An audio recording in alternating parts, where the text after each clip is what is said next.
Thanks for joining us. I'm Bridget Shanahan. There was a huge ball of fire after a tanker carrying ethanol crashed on Highway 33. This happened in Dodge County this morning. The tanker collided with a car. Both vehicles then tipped over, and that tanker burst into flames. One person was seriously hurt and another suffered minor injuries.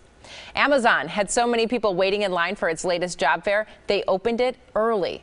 They have 1,000 jobs to fill at its fulfillment center in Kenosha. Amazon is doubling its workforce because of the demand. It was a surprise that they needed as many people as they said they needed it so quickly. So it's a good sign that they're, increased the number of employees. Qualified applicants had interviews and found out almost immediately if they were going to be offered a job. The Wisconsin Supreme Court is giving Governor Scott Walker a big victory. It's ending an investigation into whether his campaign coordinated illegally with conservative groups during the 2012 recall election. The case revolves around political activity by the Wisconsin Club for Growth and other conservative groups. Walker and those groups maintain they did not illegally coordinate during the recall, and they also say the investigation is a violation of freedom of speech.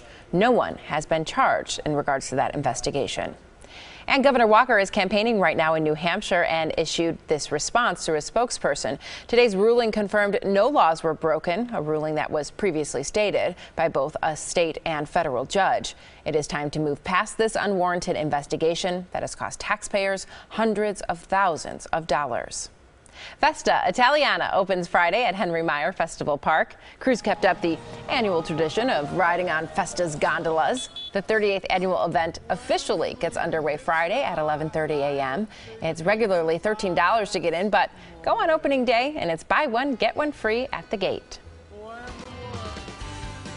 For the second morning in a row, temperatures started off in the 40s and 50s across southeastern Wisconsin. 49 for one of the cooler spots in Sheboygan. Very dry air, clear sky. It was 58 here in Milwaukee, but then the clouds quickly moved in, and we are cloudy as of 1 o'clock this afternoon. 64 degrees in Port, so the temperatures are going to remain in the 60s there because of that southeast wind coming off the water between 10 and 20 miles per hour. We had a huge complex of showers and thunderstorms back into Iowa early this morning, and as of 1 o'clock, you can see a lot of that has fallen apart. The reason our air was very stable and very dry, but that is beginning to change. These initial bands, even though they're not reaching the ground, have helped add moisture to the atmosphere. So for later this afternoon, which was our best chance of rain anyway, we will see those showers and thunder showers push on through. In fact, you can see on the future forecast, there will be these spotty showers throughout the afternoon and the evening. Not everyone's going to see the rain, but there will be some localized heavy downpours. You can hear some rumbles of thunder, but not expecting any severe weather. And then as the warm front slides on through here overnight tonight, we will see more showers and thunderstorms developing.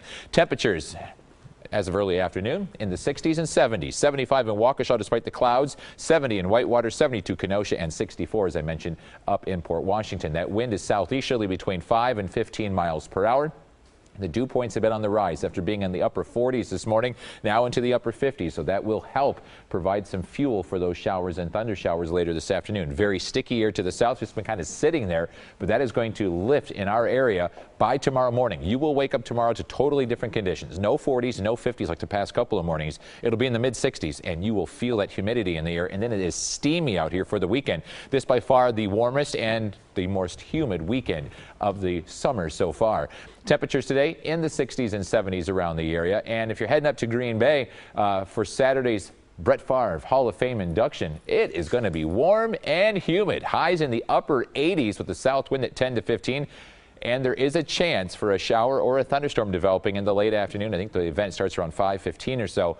There could be some downpours around the area. If not, you will be sweating anyway with temperatures near 90 degrees. So for this evening, we're going to be watching some of those showers and thunderstorms roll through the area overnight tonight as well. Could easily pick up a half-inch of rain across most of the area. And then as the warm front moves in here for tomorrow, we'll definitely see temperatures back into the 80s, higher humidity, and even a few isolated late afternoon showers and thunderstorms. Pretty quiet during the day on Saturday, but as we get late in the afternoon, we'll see some of those showers and thunderstorms move in here, especially in the overnight hours. Temperatures tomorrow back into the mid to upper 80s across southeastern Wisconsin. Your 7-day forecast, 70 today, 65 for a low tonight. So not cooling down much with that warm front. Then mid to upper 80s Friday, Saturday, and Sunday. Could be close to 90 in inland areas with scattered afternoon storms. And then next week, cooler, about 80 degrees, low humidity, and plenty of sun.